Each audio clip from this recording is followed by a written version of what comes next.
Hi good evening guys, so welcome to JKSSP online tutorial. आज हमारा tax system पे last class होने वाला है, जिसमें मैं आपको इनडायरेक्ट टैक्स के बारे में बताने वाला हूँ। इसमें इम्पॉर्टेंट रहेगा GST, और GST से आने से कौन कौन से टैक्स सिस्टम ख़त्म हो गए, कौन कौन से कहाँ लगते हैं, वो हम आज की क्लास में पढ़ेंगे। जैसे हमने पहली 2 क्लासेस कंप्लीट की, आज की क्लास भी आपको बहुत अच्छे से समझ आएगा। और आज हमारी कोशिश होगी कि टैक्स सिस्टम इन इंडिया को ख़त्म कर दें। ठीक है, टैक्स सिस्टम इन इंडिया को ख़त्म कर दें।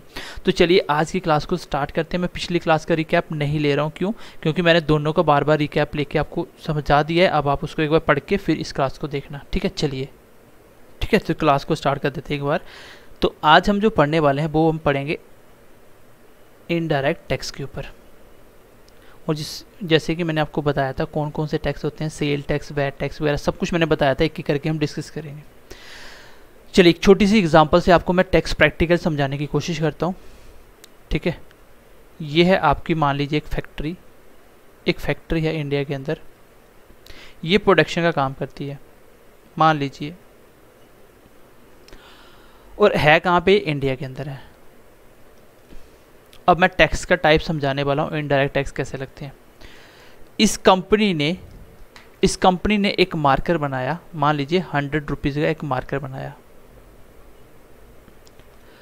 अब इस पे क्या होगा, इसके ऊपर आपका सेल टैक्स या एक्साइज टैक्स लगेगा। चलिए एक्साइज टैक्स लिया सरकार ने, कितने का, मान लीजिए 20 रुपये का। सेंट्रल गवर्नमेंट ने इस कंपनी के ऊपर जो चीज़ें बनाई उसके ऊपर टैक्स लिया, कितने का, 20 रुपये का। अब टोटल 120 इसका खर्चा हो गया। क्या 120 की बेचेगा? बिल्कुल नहीं। अब इसको देख के ये बेचेगा, मान लीजिए इसको प्रॉफिट की माना तो 140 की बेचेगा एक मार्कर को, तो 20 रुपये का ओवरऑल उसने प्रॉफिट कमा लिया। एक्साइज ड्यूटी टैक्स किसने लगाया? सरकार ने। किसके ऊपर लगाया? कंपनी के ऊपर। लेकिन उस कंपनी ने उसको इंक्लूड करके आपके ऊपर 140 का प्राइस रख दिया, तो आप उसका टैक्स पे कौन कर रहा है? आप कर रहे हो। तो यही है आपका इनडायरेक्ट टैक्स। अब एक्साइज टैक्स कहाँ लगता है? एक्साइज टैक्स अब आपको पता होना चाहिए, एक्साइज टैक्स कहाँ लगता है। जब भी कोई कंपनी कोई भी प्रोडक्शन करती है तो उसके प्रोडक्शन होने के ऊपर जो भी सामान वो तैयार करती है उसके ऊपर एक्साइज ड्यूटी टैक्स लगाया जाता है। ठीक है, इसी को क्या बोलते हैं? Sale tax. चलिए सेल टैक्स के बारे में बताता हूँ मैं। एक्साइज टैक्स आपको थोड़ा सा समझ आ गया। चलिए सेल टैक्स क्या होता है? मान लीजिए इस कंपनी ने बना के आगे क्या किया, आगे सेल किया कंज्यूमर को, सेल किया कंज्यूमर को। अब कंज्यूमर को सेल कैसे किया उसने? सेल टैक्स लगा के। कैसे किया? सेल टैक्स लगा के। सेल टैक्स या वैट टैक्स। मतलब कंपनी ने क्या किया, इस कंज्यूमर जो खरीदने वाला है इसको डायरेक्टली बेच दिया, लेकिन इसके अंदर इसने उससे टैक्सेस भी लिए। क्यों लिए? क्योंकि उसके ऊपर एक्साइज टैक्स लगा था, उसको पूरे करने थे, प्रॉफिट भी कमाना था। तो सेल टैक्स कैसा हुआ? VAT tax, sale tax indirect tax है। कौन देता है ये आपको देता है कस्टमर। ठीक है, चलिए लगाया किसने? कंपनी ने।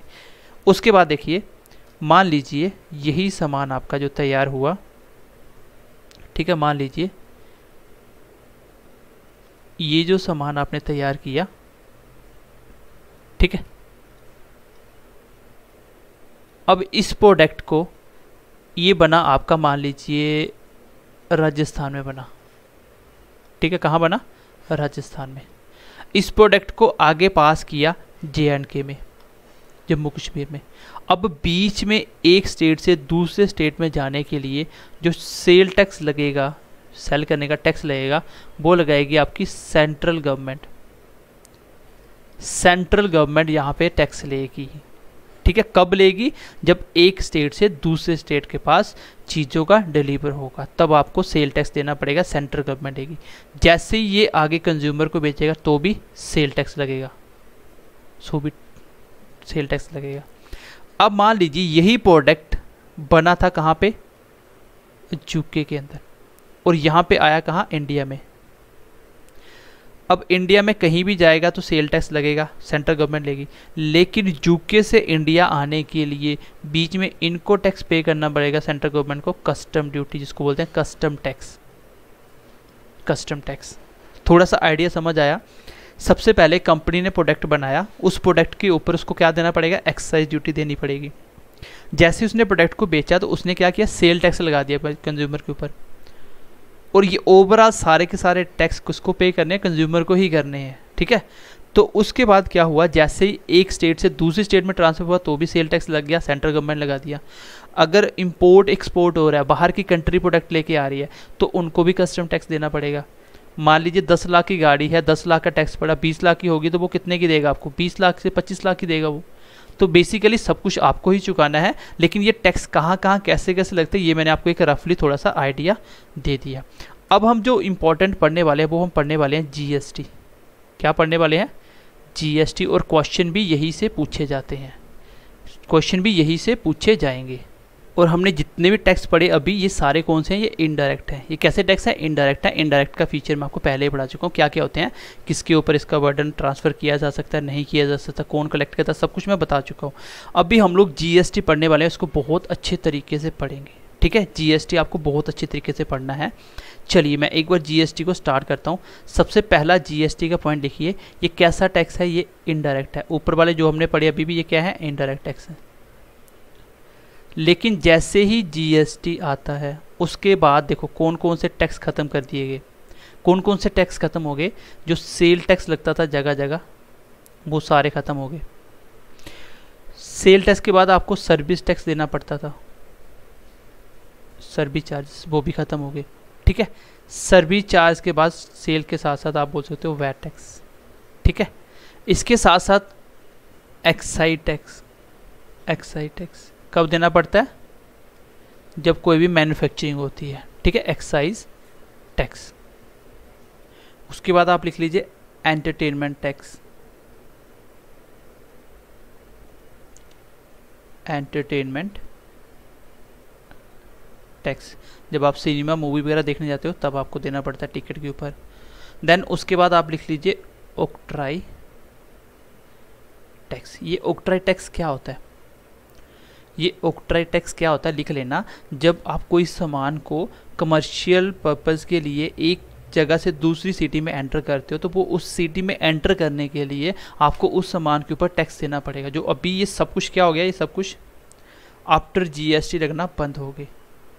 मतलब यहाँ जहाँ जीएसटी लगेगा वहाँ ये कोई भी टैक्स नहीं लगेगा, यहाँ पे जीएसटी नहीं लगेगा वहाँ पे ये टैक्स लगेगा। और 99% जीएसटी हर जगह लगता है, सिर्फ 1% को छोड़ के, ठीक है। वो क्या है वो भी हम लोग पढ़ेंगे। तो मैंने बोला जीएसटी एक इनडायरेक्ट टैक्स है। जीएसटी के अंदर कौन कौन से सारे टैक्स आ जाते हैं, इसलिए आपको बोला था कि वन नेशन वन टैक्स। तो इसकी थीम भी आगे हम पढ़ेंगे, ठीक है। तो बेसिकली ये सारे टैक्स क्या है ये भी आप समझ गए। सेल टैक्स कब लगता है, जब कंपनी प्रोडक्ट बेचती है उसके ऊपर सेल टैक्स लेती है। सेंटर भी लेती है, कस्टम ड्यूटी भी लगती है, सेंटर के द्वारा लगाई जाती है। कब कब लगती है मैंने ऊपर आपको बता दिया, ठीक है। उसके बाद आगे बढ़ते हैं नेक्स्ट, ठीक है। नेक्स्ट देखते हैं अभी हम, और इसकी आपको फुल फॉर्म मुझे आपको बतानी है। जीएसटी की फुल फॉर्म क्या होगी, ठीक है, जीएसटी की फुल फॉर्म क्या होगी। इस टैक्स को बनाने के लिए जो कमेटी बनाई गई थी उस कमेटी का नाम था केलकर कमेटी। इनके रिकमेंडेशन पे आपका जीएसटी टैक्स आया था, ठीक है। पूरा लिख लो, Vijay Kelkar committee on recommendation GST tax, ठीक है, जीएसटी टैक्स। तो किस कमेटी के रिकमेंडेशन पे आपका जीएसटी टैक्स बना था, तो आंसर होगा विजय केलकर रिकमेंडेशन किया था कि आपका जीएसटी टैक्स होना चाहिए। क्योंकि कोई भी चीज़ बनने से पहले क्या होता है, एक कमेटी बनती है। उस कमेटी का काम होता है कि सारे की जो भी कमियां हो, जो भी होगा, वो सबका ओवरव्यू देती है सरकार को और अपनी रिपोर्ट सबमिट करती है, ठीक है। तो कौन सी कमेटी थी, विजय केलकर कमेटी बनी थी जिसने जीएसटी के लिए रिकमेंडेशन दी थी। चलिए आगे देखिए, नेक्स्ट देखिए। नेक्स्ट ये बिल नंबर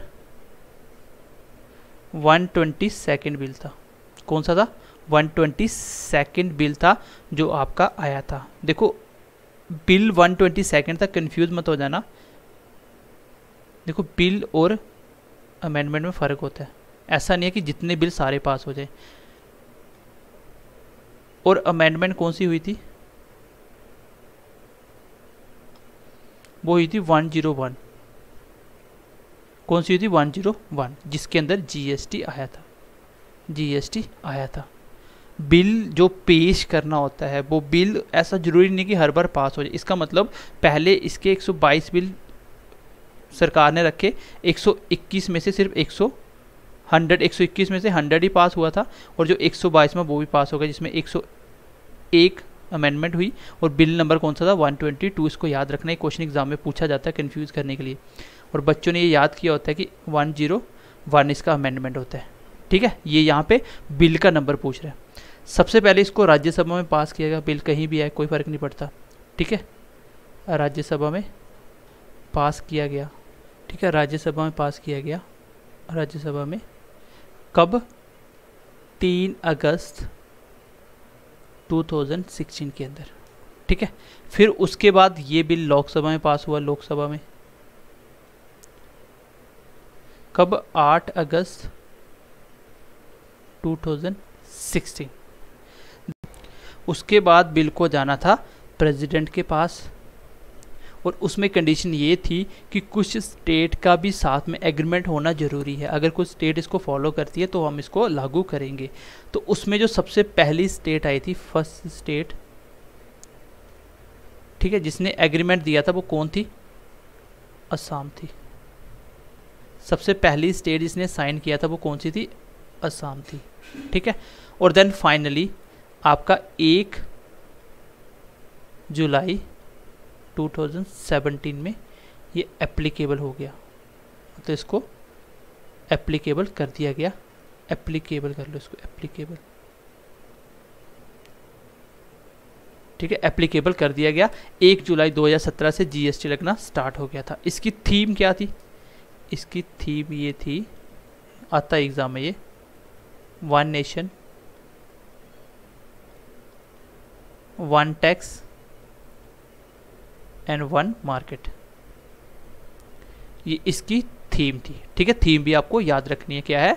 1 नेशन 1 टैक्स और 1 मार्केट इसकी थीम थी। आगे देखिए, इसका आर्टिकल कौन सा है? आर्टिकल 269 में लिखा हुआ है क्या? जीएसटी। आर्टिकल 269 में लिखा हुआ है जीएसटी के बारे में। चलिएगा, यहाँ तक हमने पढ़ लिया अभी। ठीक है, जीएसटी कौन सी कमेटी ने रिकमेंड किया था? विजय केलकर ने। उसके बाद हमने क्या क्या पढ़ लिया? सबसे पहले राज्यसभा में पास हुआ, फिर लोकसभा में पास हुआ, देन उसके बाद एप्लीकेबल हुआ। चलिए, एक बार क्वेश्चन आया लास्ट कुछ एग्ज़ाम में, ये क्वेश्चन भी पूछा गया है कि आपके जीएसटी के एम्बेसडर कौन है? एम्बेसडर कौन है? तो उसका आंसर है अमिताभ बच्चन। अमिताभ बच्चन इसके एम्बेसडर है। ठीक है, ये आपको पता होना चाहिए। जीएसटी डे कब मनाया जाता है? 1 जुलाई 2017 को, क्योंकि उस दिन लागू हुआ था। आगे आप लिखिए, कुछ चीज़ें ऐसी होती हैं जिसके ऊपर जीएसटी नहीं लगता। GST does not applicable on alcohol and petrol। Alcohol और पेट्रोल के ऊपर जीएसटी नहीं लगता। क्यों नहीं लगता ये मैं आपको आगे बताऊंगा। ठीक है, क्यों नहीं लगता, चलो बता देता हूँ क्यों नहीं लगता। क्योंकि स्टेट गवर्नमेंट के पास जीएसटी जो कलेक्ट होता है वो 50% रखती है सेंट्रल गवर्नमेंट, 50% देती है स्टेट को। अगर जीएसटी पेट्रोल पे लग गया तो स्टेट की सबसे ज़्यादा इनकम आती है वो पेट्रोल और अल्कोहल से आती है। अगर इसका भी 50% सेंटर को दे दिया तो स्टेट के पास खर्चे कम हो जाएंगे, इसलिए स्टेट नहीं चाहती कि जीएसटी लगे इन चीज़ों पे। ठीक है, और आपको याद रखना है जीएसटी अल्कोहल पे और पेट्रोल के ऊपर नहीं लगता। जीएसटी अल्कोहल और पेट्रोल के ऊपर नहीं लगता। अब किस किस चीज़ों पे कितना कितना जीएसटी लगता है ये हम पढ़ लेते हैं। बाकी जो जीएसटी कलेक्शन होता है वो 50% जाता है सेंट्रल गवर्नमेंट को और वही 50% जाता है स्टेट गवर्नमेंट को, ठीक है। जीएसटी 50% दोनों में बंट जाता है। उसके बाद जीएसटी कौन कितना कितना हो सकता है, जीएसटी हो सकता है 0% का। अब मैं बताता हूँ 0% या इस पर नो जीएसटी टैक्स क्यों नहीं बोला गया इसको, 0% या 5% लगेगा, या आपका 12% या 18% या आपका 28%। मैक्सिमम कितना होगा, 28% जीएसटी देना पड़ेगा। 0%, 5, 12, 18 और 28 यही जीएसटी होगा। लेकिन इसमें भी कुछ एक्सेप्शन ये हैं कि आपका गोल्ड, आप बोल सकते हो सिल्वर, या आप बोल सकते हो प्लैटिनम, इसके ऊपर जीएसटी लगता है 3% का। ये एक्सेप्शनल है, नहीं तो जीएसटी यही होगा जहाँ 0 होगा, 5, 12, 18, 28। और अगर हम बात करें डायमंड की, तो इस पे जीएसटी कितना देना पड़ता है, इस पे देना पड़ता है 0.25%। अब इनके ऊपर इतना कम जीएसटी क्यों देना पड़ता है, क्योंकि ये काफ़ी एक्सपेंसिव होती है। अगर इस पे भी 5% का आपको देना पड़े तो बहुत महंगा पड़ जाएगा इसका 5% भी, ठीक है। इसलिए ये थोड़े एक्सेप्शंस हैं। अब आपके जो आपका अनाज होता है उसके ऊपर जीएसटी कितना लगता है, 0 लगता है। जैसे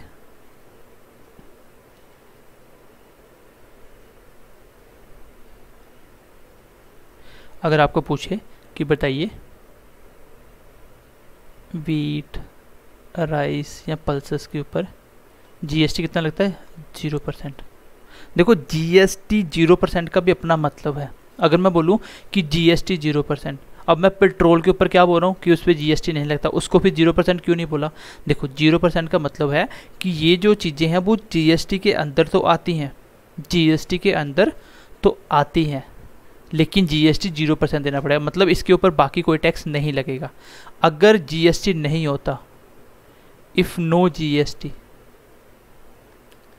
तो देन कौन कौन सा टैक्स लगेगा, फिर सेल टैक्स हो गए, जो भी आपने पढ़ा था एक्साइज वगैरह, तो वो सारे टैक्स लगना स्टार्ट हो जाएंगे अगर जीएसटी नहीं हो। इसलिए इसके ऊपर 0 जीएसटी, मतलब जीएसटी इस पर देना आपको कुछ भी नहीं है, लेकिन जीएसटी के अंदर ये आता है। लेकिन पेट्रोल और अल्कोहल जीएसटी के अंदर नहीं आते, उसके ऊपर अलग से टैक्स लगेंगे, जो भी बाकी टैक्स होते हैं जो पहले टैक्स थे, ठीक है। चलिए नेक्स्ट लिखिए, जीएसटी का डिसीजन कौन लेता है कि जीएसटी कितना लगेगा, कहाँ लगेगा, किस पे कितना देना पड़ेगा। तो इसका डिसीजन लेने के लिए जीएसटी एक काउंसिल है जिसमें कितने मेंबर्स हैं, 33 मेंबर्स होते हैं। और इसमें से एक होता है आपका फाइनेंशियल मिनिस्टर। चल मैं पूरा लिख देता हूँ, फाइनेंस मिनिस्टर, बाकी 32 मेंबर्स ये डिसीजन लेते हैं। और इनका ये कौन होता है, यही इनका चेयरमैन भी होता है। चेयरमैन कौन होता है, फाइनेंस मिनिस्टर। और आपको मुझे बताना है कि बताइए जीएसटी काउंसिल का चेयरमैन कौन है अभी प्रेजेंटली। आपको मुझे कमेंट सेक्शन में इसका आंसर बताना है, ठीक है। चलिए नेक्स्ट पॉइंट लिखिए आगे। चलिए नेक्स्ट 2-3 पॉइंट बचे हैं, फिर क्लास को ख़त्म करते हैं। मैं रिवाइज करूँगा इसको बाद में, ठीक है। चलिए चेयरमैन आपको मुझे बताना है। उसके बाद लिखिए जीएसटी सबसे पहले कौन सी कंट्री ने अडॉप्ट किया था, सबसे पहले किस कंट्री में लगा था। तो इसका आंसर है फ्रांस। किसमें, फ्रांस। और जो इंडिया के अंदर जीएसटी आया तो इंडिया ने किस कंट्री को देख के लिया, जैसे होता है ना कॉन्स्टिट्यूशन में कौन सी चीज़ कहाँ से ली, तो इंडिया ने कहाँ से लिया हुआ है, इंडिया ने लिया हुआ है कनाडा से, ठीक है। कनाडा, आप लिख लो जीएसटी मॉडल ऑफ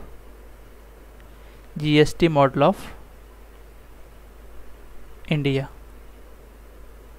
कहाँ से लिया हुआ वो,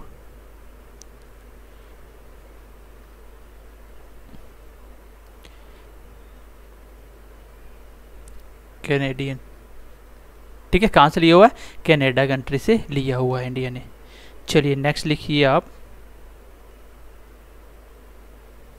नेक्स्ट लिखिए जीएसटी मैक्सिमम कौन सी कंट्री में लगता है, जीएसटी मैक्सिमम इन, तो इंडिया में जीएसटी सबसे मैक्सिमम है, डेट इज़ 28%। जो जीएसटी है वो सबसे ज़्यादा है, ठीक है। सबसे पहले कौन सी कंट्री ने अडॉप्ट किया जीएसटी का कॉन्सेप्ट? आंसर होगा फ्रांस। इंडिया का मॉडल किसके बेस पे है? तो कनाडा से लिया हुआ है। सबसे ज़्यादा जीएसटी कौन सी कंट्री लगाती है मैक्सिमम? तो उसका आंसर होगा इंडिया। ठीक है, चलिए आगे बढ़ते हैं। नेक्स्ट लिखिए टाइप्स। इसके टाइप्स क्या होते हैं? एक होती है सेंट्रल गवर्नमेंट। सेंट्रल गवर्नमेंट जब लगाती है तो 90% सेंटर को और 10% स्टेट को जाता है इसका शेयर। ठीक है, उसके बाद होता है कि स्टेट और यूटी जब जीएसटी लगाती है उस पर क्या होता है? 50%। और लास्ट होता है अगर इंटीग्रेटेड जीएसटी, तो वो क्या होगा? इसमें 50% तो फिक्स है, सेंटर अपना कोई भी शेयर नहीं देगी, लेकिन यहाँ पे डिस्ट्रीब्यूशन होना स्टार्ट हो जाएगा। अब इसका क्या मतलब है? इंटीग्रेटेड का मतलब होता है, देखो इंटीग्रेटेड का मतलब क्या होता है, चलिए इंटीग्रेटेड का मतलब क्या होता है? इंटीग्रेटेड का मतलब होता है, ये हैंग कर रहा अभी। इंटीग्रेटेड का मतलब होता है जैसे मान लो यूपी, बिहार, जे&के, तो 3 स्टेट में आपका जीएसटी लगा, मतलब एक स्टेट से दूसरी स्टेट में गया, दूसरी से तीसरी में गया, तो अलग अलग स्टेट में जाने पे भी जीएसटी देना होगा। ठीक है, तो इन सब में मान लीजिए इन लोगों ने कलेक्शन किया, तो इसका 50% तो चला जाएगा सेंटर को, और बचा हुआ 50% इन सब में बांट दिया जाएगा। ठीक है, तो इसको बोलते हैं इंटीग्रेटेड जीएसटी। ठीक है, इंटीग्रेटेड जीएसटी, इंटीग्रेटेड जीएसटी। तो भाई ये थी आपकी जीएसटी की क्लास। इसको मैं एक बार रिपीट कर देता हूँ क्योंकि इसमें काफ़ी सारे पॉइंट फैक्चुअल थे। मैं इसको दोबारा से एक बार रिपीट कर देता हूँ सो एज आप चीज़ों को अच्छे से समझ पाओ और इसको लर्न भी कर पाओ। चलिए, ऊपर मैंने टेक्स्ट बताया, नीचे मैंने भी स्टार्ट किया जीएसटी। जीएसटी की फुल फॉर्म क्या होती है ये मुझे आपको कमेंट सेक्शन में बताना है। इसके आने के बाद कौन कौन सा टैक्स नहीं लगता, ये क्वेश्चन एग्जाम में पूछा जा सकता है कि बताइए यहाँ पे जीएसटी है, वहाँ पे कौन सा टैक्स पॉसिबल नहीं है, ये टैक्स क्या होते हैं, मैं सब कुछ आपको समझा चुका हूँ। चलिए आगे हमने क्या पढ़ा, नेक्स्ट स्लाइड में हमने पढ़ा, नेक्स्ट स्लाइड में हमने क्या पढ़ा, चलिए हमने पढ़ा, ये हैंग कर रहा पूरी तरह से। तो हम पहले कि इसमें बिल नंबर कौन सा था 122, अमेंडमेंट कौन सी थी 101, आर्टिकल कौन सा जीएसटी का 269, आर्टिकल कौन सा 269, सबसे पहले राज्यसभा में पास हुआ, फिर लोकसभा में पास हुआ, और इसको इम्प्लीमेंट एप्लीकेबल कब किया गया, वो किया गया 1 जुलाई 2017 को, और 1 जुलाई को इसका जीएसटी डे भी मनाया जाता है। ठीक है, और इसका एम्बेसडर कौन है, अमिताभ बच्चन है। उसके बाद हमने देखा इसमें सबसे पहली स्टेट कौन सी थी जिसने एग्रीमेंट साइन किया था कि ठीक है जीएसटी होना चाहिए, पास हुआ था, वो थी असम की गवर्नमेंट। ठीक है, असम की गवर्नमेंट। चलिए उसके बाद हमने देखा कि जीएसटी 2 चीज़ों पे नहीं लगता, उसका नाम है अल्कोहल और पेट्रोल। ठीक है, अगर इस पे जीएसटी नहीं लगता कौन से टैक्स लगेंगे, बाकी जो भी टैक्स थे, सेल टैक्स हो गया, एक्साइज हो गया, कस्टम हो गया, वो सब कुछ लगेगा। ठीक है, और 50% जीएसटी जाता है सेंटर को, 50 जाता है स्टेट को। और आगे मैंने टाइप में बता दिया था कि अगर सेंटर करे तो कितना कितना स्टेट को जाएगा। फिर उसके बाद जीएसटी कौन कौन सा होता है, क्वेश्चन एग्जाम में आएगा कौन सा नहीं होता है, ये एक्सेप्शन केस को छोड़ के 0%, 5, 12, 18 और 28 यही जीएसटी होते हैं। ठीक है, इनमें से लगेगा जब भी लगेगा। और 0% का मतलब जो 0% लग गया वो और किसी टैक्स में नहीं आएगा, उस पर कोई भी टैक्स नहीं लगेगा।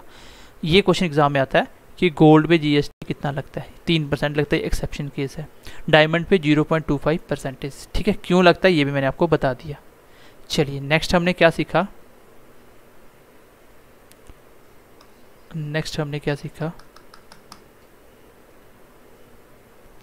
नेक्स्ट हमने सीखा कि आपके गोल्ड पे लगने के बाद राइस, बीट, पल्सेस जो भी है अनाज वगैरह, इस पे जीएसटी कितना लगता है, 0% जीएसटी देना पड़ता है।